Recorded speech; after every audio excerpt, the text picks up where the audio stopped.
বাংলাদেশের প্রত্যেকটা মানুষ যারা ফেসবুকে লাল করেছিল তাদের জীবন লাল করে ফেলবে। এই জুলাইয়ের অভ্যুত্থানকে তারা নাম দিয়েছে দাঙ্গা।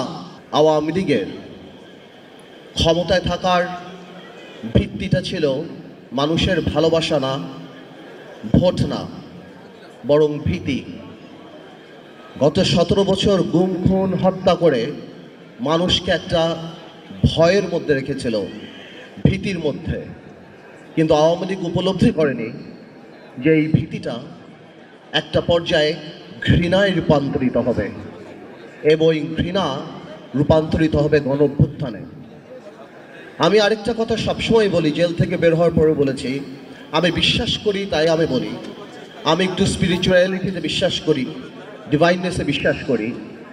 একটা মানুষ বা একটা দল, কত বড় একটা রাজনৈতিক দল, কিভাবে বাংলাদেশের মানুষের মনের মধ্য থেকে উঠে গেল, কেমন ভাবে এত বড় একটা ঘৃণার পাত্র হিসাবে পরিণত হলো যে আজকে শুধুমাত্র সামাজিকভাবে বাংলাদেশি ইতিহাসে কোনো রাজনৈতিক দলের এমন পতন হয়নি। তার মানে কি পরিমাণ অপরাধ না করে থাকলে, কি পরিমাণ আমানত খেয়ানত না করে থাকলে একটা রাজনৈতিক দল যার এত বর্ণাঢ্য ইতিহাস ছিল সে মানুষের মন থেকে যে উঠে গিয়েছে। এমনকি এরশাদ সাহেবেরও পতনের পর 2 দিনের মাথায় আমাদের মনে আছে, আমরা ছোট ছিলাম, মিজান চৌধুরীকে আমি দেখেছিলাম সেই সময় পার্টিকে বেশ করে দল করতে। আজকে 10 মাস আওয়ামী লীগ একটা মুরগির খোপ পায় নাই যেখানে বের হয়ে বলবে যে আমরা আওয়ামী লীগ।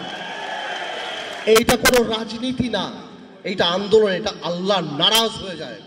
আল্লাহ যখন নারাজ হয়ে যায় তখন নাকি জিব্রাইল আলাইহিস সালামকে বলে দেয়, এবং জিব্রাইল আলাইহিস সালাম সকল কায়নাতে মানুষকে বলে দেয় যে আল্লাহ এর প্রতি ঘৃণা এনে দাও। নাহলে আমি আসলেই চিন্তা করি এই থেকে আমাদের শিক্ষা নিতে হবে। কি শিক্ষা নিতে হবে?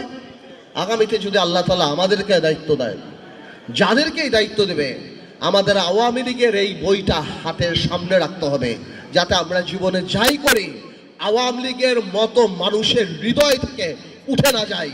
আওয়ামী লীগ একটা example that how a political party can become a criminal enterprise in a country. একটা রাজনৈতিক দল একটা ক্রিমিনাল এন্টারপ্রাইজে কিভাবে, এবং দেখেন আল্লাহর কি মোহর মারা। ক্ষমা চাওয়া তো দূরের কথা, আজকেও আওয়ামী লীগের শীর্ষ পর্যায়ে একজন নেতার কথা শুনলাম, এই জুলাইয়ের অভ্যুত্থানকে তারা নাম দিয়েছে দাঙ্গা।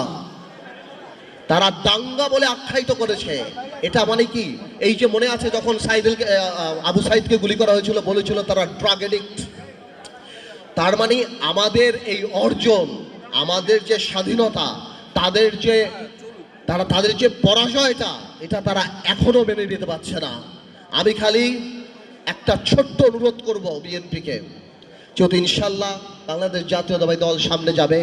গত 9 মাসে আমি বিএনপির মধ্যে সাংঘাতিক ইনক্লুসিভিটি দেখেছি, মেন্টালিটি দেখেছি, সবাইকে নিয়ে কাজ করার, এটাকে আমি অত্যন্ত সাধুবাদ জানাই। কিন্তু আমি একটা অনুরোধ করব, সব কিছু জাতি গঠন প্রক্রিয়া এক হবে না, তাহলে তো ডেমোক্রেসি থাকে না। হয়তো অনেক জায়গাতেই অনেক কিছু থাকবে, অনেক কিছু একমত হবে না, কিন্তু আমাদের সবার একটা জায়গায় এক থাকতে হবে।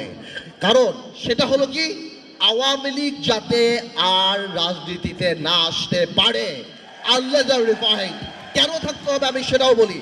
আমি জানি এই কথাটা হয়তো অনেকের ডেমোক্রেটিক লাগবে না, কারণ বাংলাদেশের 4 থেকে 5 কোটি মা মনে করে আওয়ামী লীগ আসলে তাদের সন্তানদেরকে মেরে ফেলা হবে। যারা ওই মিছিলে নেমেছিল তারা বিশ্বাস করে যে ভিডিও দেখে বের করে করে কারা মিছিলে গিয়েছে তাদের বের করে খুন করা হবে। আপনার মনে রাখতে হবে, for a special criminal you need special law. আপনি সাধারণ ল দিয়ে স্পেশাল ক্রিমিনালের বিচার করতে পারবেন না।